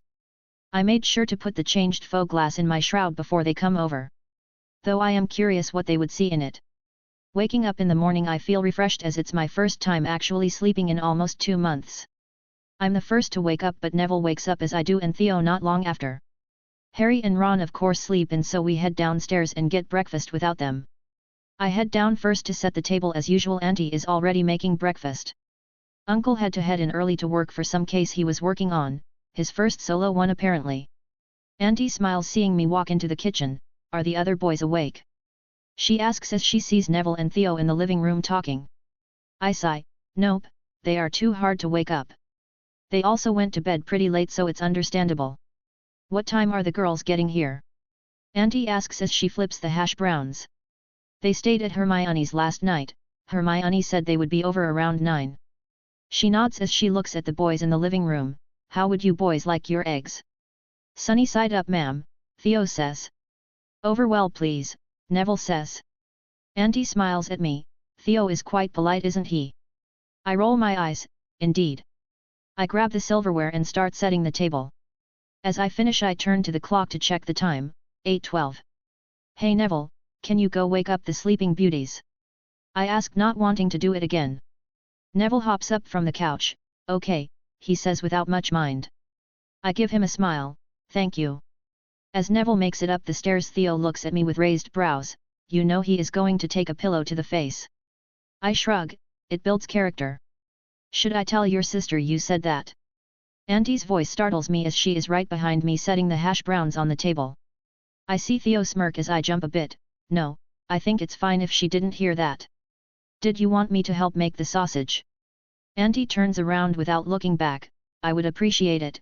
Theodore, you can sit down. Yes, ma'am, Theo says as he sits down at the table and pulls out a book.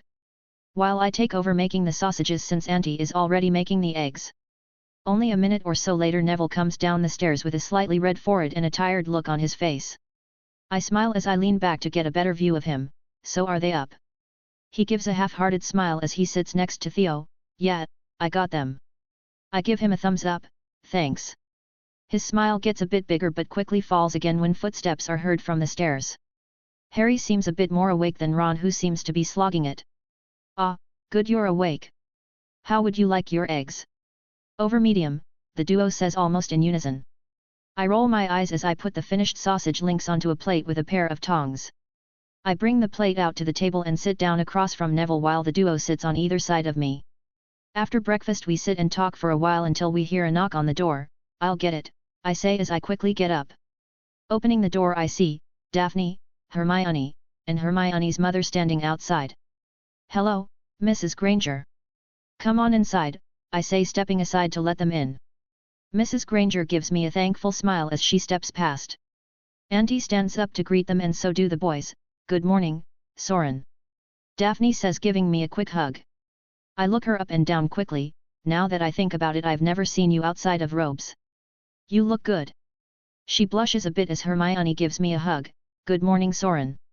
I give her a smile as I look back at her mom. Did Auntie and your mom have something planned today? Hermione sighs. Yeah, they are going to a Muggle salon today. Hey Hermione, Harry says as he and Ron walk over. Ron only smiles and waves but gets pulled into a hug with Harry and Hermione. I smirk seeing Ron struggle while still smiling. Daphne just stands at the side awkwardly and waves at Theo, who greets her. What time are you all leaving? Auntie asks as she is clearing off the table. I pull out 7 tickets from my moleskin bag. The tickets I got are for 9:30, so we can leave now if you want us out of your hair. I would never. Against her words she is still smiling happily. Hermione looks a bit upset at me, making me a bit confused. What? I ask cautiously. You said we would buy the tickets on the bus, why did you buy them beforehand? I shrug at her angry words. I'm rich enough to buy the night bus, let alone a few tickets. Her glare doesn't cease. That's not the point. I smile, not meeting her eyes as I hand out the tickets to everyone. You two have never been on the night bus before, have you? I ask, looking between Harry and Hermione. They both shake their heads and Neville speaks up. I haven't either. Theo, Daphne, Ron, and I look at him curiously, but he shrinks back. My grandma said it is dangerous. A universal awe of understanding resounds around the room. Shall we go? Does anyone need to grab anything? I ask as I'm still next to the open door. Everyone shakes their heads, but Daphne speaks up. Can we say hi to Lure before we leave? She asks, a bit embarrassed. I smirk as I close the door. Absolutely, she like you two way more than any of these guys after all. Walking out back we see a happy Lure. The girls quickly walk up to her and start petting her muzzle. The boys on the other hand stay a small distance away, as the only ones she likes are Harry and Theo. I've been thinking about putting Gilgan and Key out here since they are both smart enough not to slither away, but I'm still unsure how well they get along with Lure. After playing with Lure for a while we head out front near the street. What do we do now? Harry asks. This, I say as I hold my wand in the air above me. The trio who have never used the bus all seem confused but quickly understand as they see the bus. Down the road, you can see a triple-decker bus stretched thin coming at us quickly. It makes a sharp turn in front of us, coming together to be more like a regular bus. "Tickets please," Stan says with a tired tone as usual. It's always him I see taking tickets. Does he ever get a day off? I wonder. Chapter 133, Dumbledore Residence. It's a bit less than an hour before we reach Godric's Hollow and we are let off down the street from Dumbledore's home. We would have been dropped off closer, but apparently, there is no road any closer. I suppose that is understandable, as Dumbledore would never use a car. As we near the house, I notice that it is incredibly familiar to me. Considering it is freshly built, I don't know why. The town itself is kind of drab, but it is rather nice out, unlike most of the time in the United Kingdom. Walking up to the front door, Theo knocks first. Much to our surprise, a short house elf answers the door. She is wearing a plain grey dress, which is much nicer than the rags I've seen most wear. "Ah, young masters, Master Dumbledore told Rainy you'd be coming today." "This one is Rainy, Master Dumbledore house elf," she says with a large smile. I can see Hermione get a bit uncomfortable. "Good morning, Rainy, I'm Soren. Is Arya here?" Rainy steps back. "Oh, yes, follow me." She gestures for us to follow, so we step inside and follow behind her. Despite being a brand new house, it looks incredibly old and it feels more and more familiar to me. "Bloody hell, this looks older than my house," Ron says, looking around at the ancient-looking knickknacks and paintings, while Harry and Neville nod along with him. Daphne and Hermione, however, are looking around with interest. So am I, until we reach the living room. It is wide, with a large rug in front of a rather quaint fireplace with two rocking chairs not far away from each other. Not far behind it is a raised section of the living room with two love seats and a long couch. Between the seats is a long mahogany coffee table that looks to be from the early 1900s. It even has an old style of decorative carving symbolizing Arthurian legends. The memories from Dumbledore play back in my mind as I feel my chest tighten. As we stop in the living room, we see Dumbledore coming down the stairs while holding Arya's hand. His eyes meet mine and he gives me a knowing smile. "Welcome. Please, make yourself at home," he looks down at Arya. "Why don't you play with them while I go make some tea? Rainy, come help me in the kitchen for a moment." "Yes, Master," Rainy says, happily running behind Dumbledore. Arya nods as she runs over and gives me a hug. "Soren." I smile, hugging her back. "How have you been? Are you having fun in your new house?" She puts a finger on her chin. I like the house, but there aren't any kids here to play with." I give a wry smile as I let Hermione hug her. "I can see that. Having watched the village from the night bus window, I didn't see a single person below the age of 30. "Hermione, Daphne," she says, going between the two, giving out hugs. Ron kneels next to her with a smile. "Do you remember my name?" She quickly nods. "Big Brother Ron." A wide grin comes to Ron's face as he pulls out a piece of candy and hands it to her. Most of us roll our eyes at his bribe, but Arya's face lights up at the candy nonetheless. "Do you remember the names of the others?" I ask as she skillfully unwraps the candy. Going from left to right, she starts: Theo, Big Brother Neville, and Harry. I see Neville's face beaming at being called Big Brother. "I actually have a small gift for you," Theo says, reaching into his robes. He pulls out a small pink potion bottle. "You got her a potion?"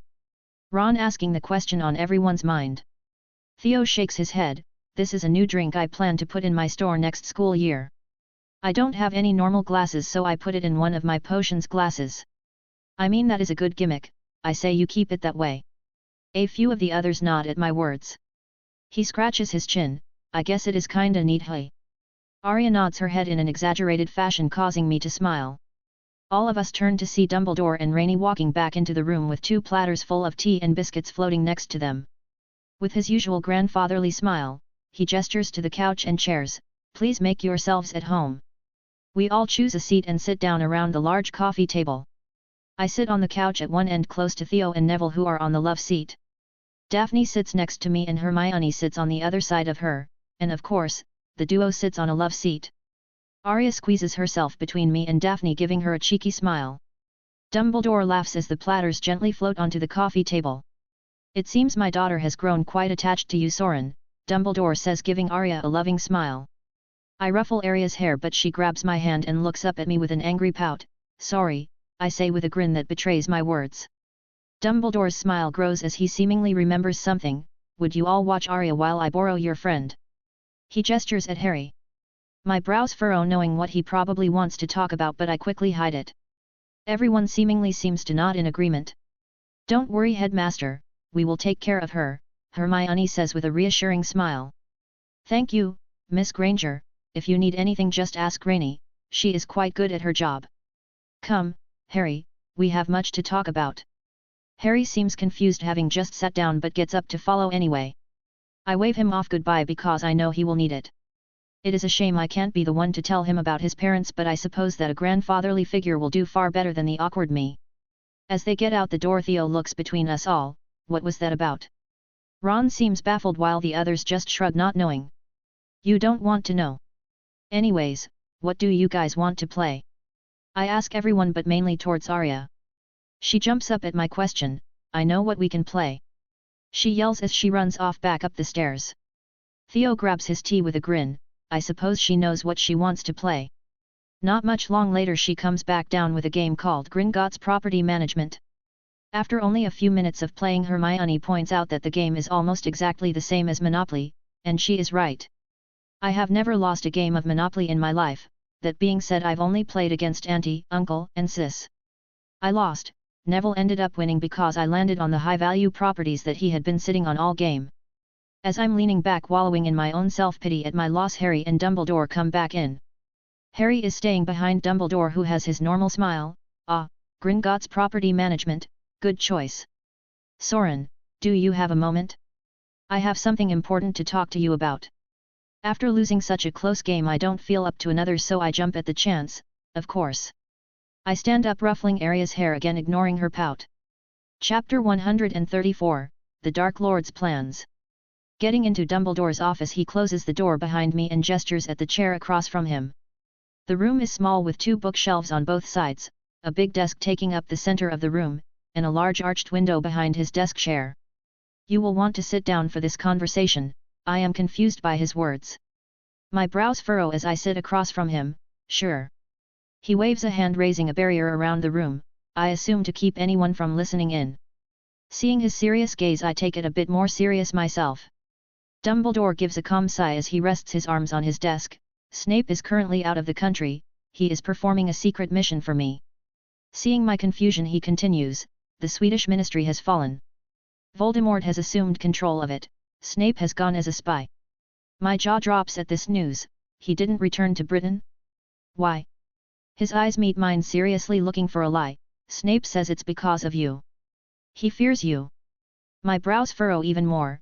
How did he even get a foothold in another country so fast? Dumbledore leans back, stroking his beard. We believe Salazar went to join him. The two of them working together is a terrifying thought. I nod, but why are you telling me?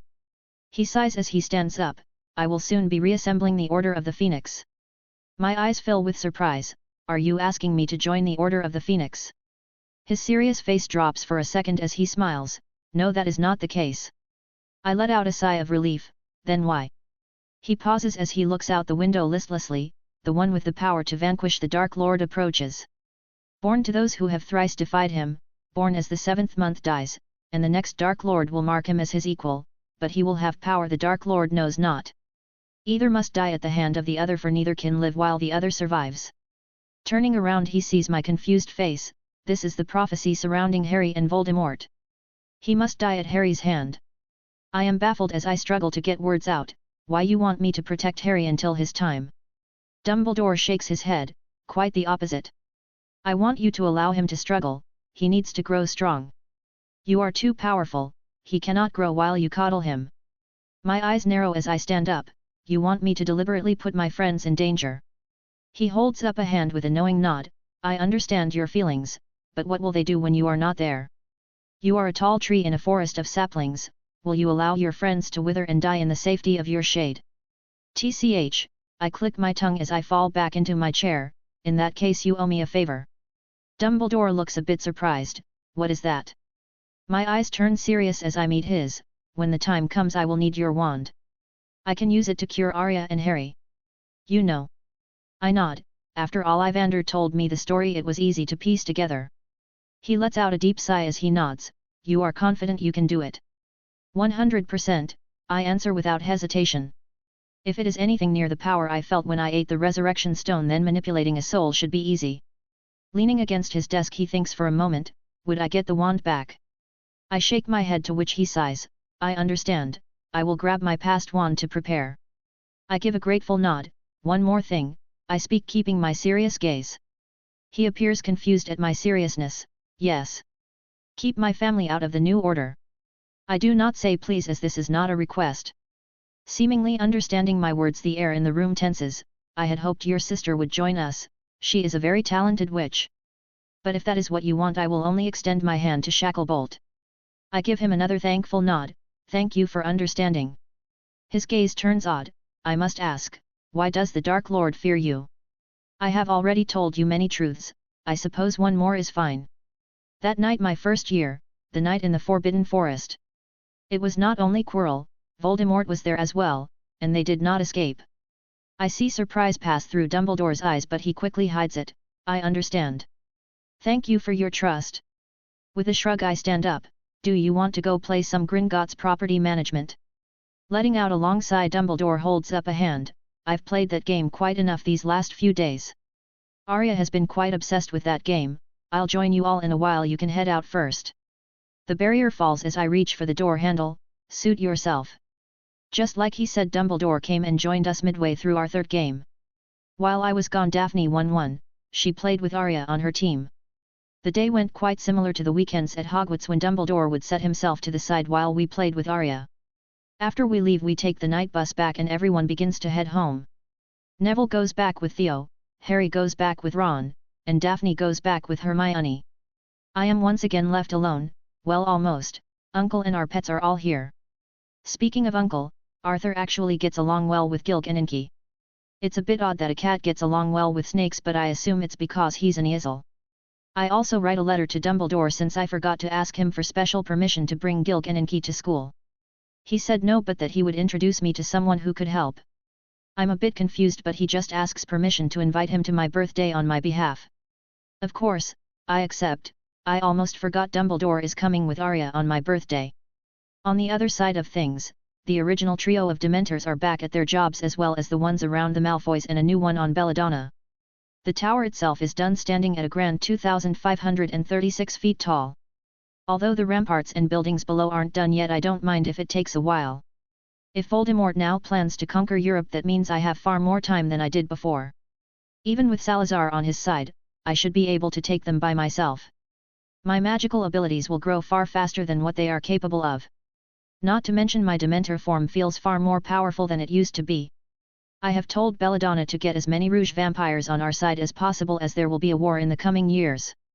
Chapter 135, 13th Birthday, Just like last year, Ron and Harry have come over the night before my birthday, but this time Theo joins us as well. I tried to get Neville as well, but his grandmother said no, probably because he wouldn't be with Dumbledore this time. This time Theo brought over a beautification potion as a gift to Auntie and a stress reliever spray for Uncle. He is very good at sucking up to people. That being said, I think he will make a killing off these potions when the school year starts back up. I have been recently thinking about expanding my servants to include my friends' parents. So I plan to question Theo about his dad tonight, and Daphne about her parents as well. I just don't know how to bring it up, like, hey, is your dad a fucking horrid racist or an okay racist? It just doesn't roll off the tongue, you know. Instead, while Harry and Ron are taking turns playing Final Fantasy, I have a game of chess with Theo. I still am not that good and still don't like it, but hey, it's a good conversation game. So, are you thinking of opening a potion shop when you eventually take over the Knott family? I ask, genuinely curious. He shrugs. Knight takes pawn. I don't think my father would like that. He always says working is a poor man's profession. I look at him befuddled. Does your dad not like you making potions? He says learning is for the rich, so he likes that. However, he would hate if I told him I sell potions. But didn't your dad work for Voldemort? He was a mid-level Death Eater, right? I ask, genuinely curious. Theo grins at my words. I guess he doesn't consider being a servant as work. Hey, so on a scale of Draco to Lucius, how bad is your dad? You know, Muggle-wise. Ha ha ha, why is Draco the baseline? I shrug, moving a rook up to my frontmost pawn, because he is snobbish and annoying, but he doesn't actually hate anyone, you know. Knight takes rook. I don't know, I heard Lucius has gotten a bit better lately, not much though. I smirk, pawn takes knight. What can I say, he had a change of heart. Theo sighs, pawn takes pawn. My father doesn't really hate anyone, but he does think himself they're better. Let me tell you he isn't, man's a nightmare. He treats half-bloods alright but he can be nasty around Muggleborn. Does he think we should rule the Muggles like the other psychos? I ask leaning back in my chair. Finally, his brows furrow, why are you asking about this stuff? Our eyes meet as he finally looks up from the board, do you want the truth? A bit of concern crosses his face, yes, he says with conviction. The Dark Lord is back, the Order of the Phoenix will be reassembled soon.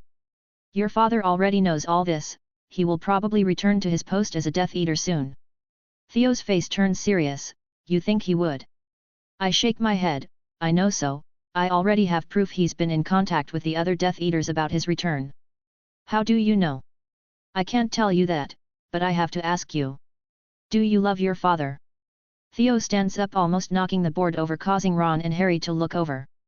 I give them a smile, hard loser, I gesture at Theo before turning back to him seriously. I suggest you convince your father not to return to the wrong side. Because the Dark Lord will not win this time either. Falling back into his seat, Theo holds his head in his hands, I will try to convince him, but what if I can't? My brows furrow at the thought of killing my friend's father, if he refuses, tell me, I will give him an offer he cannot refuse. Theo nods fully trusting me, okay, thanks. I give him a smile, no problem, sometimes I forget that Theo is still only 13 with how mature he is, but sometimes he is still naive. The next morning on my birthday all of us get up around the same time, around 9 in the morning. It's a bit early for the duo of sleep but they manage. Heading downstairs, Auntie gives me a glare warning me not to step into the kitchen. How did she know? I think to myself as I sit at the table next to Uncle. Morning boys, Uncle says putting down the paper. Happy birthday Soren, he says with a grin. Before I can say thanks, Auntie speaks up, happy birthday, if you would like to help you can wake up your sister. Thanks, and sure, was she up late on a mission or something? I ask standing up. No, she was watching Muggle movies all night, I could hear her from our bedroom. I nod at Auntie's words as I set Gilg and Inky on the table in front of Harry, the person they like the most. No. Snakes on the table. Auntie yells from the kitchen without even turning around. I shiver as Harry takes them from me into his arms, I'll watch them, don't worry. Thanks, I say as I start up the stairs. Standing outside Sis's room I can't hear anything, so she probably is actually sleeping. Usually, on her days off she will lay in bed listening to music for hours on end. Knock knock. Waiting a while I get no response, so I knock again, this time I hear a grunt from inside. The door slowly opens revealing the tired face of Sis still in her pajamas with obvious bags under her eyes. Geez, how late were you up? I thought Vila were supposed to be beautiful no matter what. I say sarcastically, stepping back preemptively dodging her fist. TCH, she clicks her tongue as she turns around, I'll be down in a few minutes. I nod as I slowly close the door, okay, make sure you zap away those bags, don't wanna scare the boys. Seeing a pillow coming my way I quickly close it with a triumphant laugh.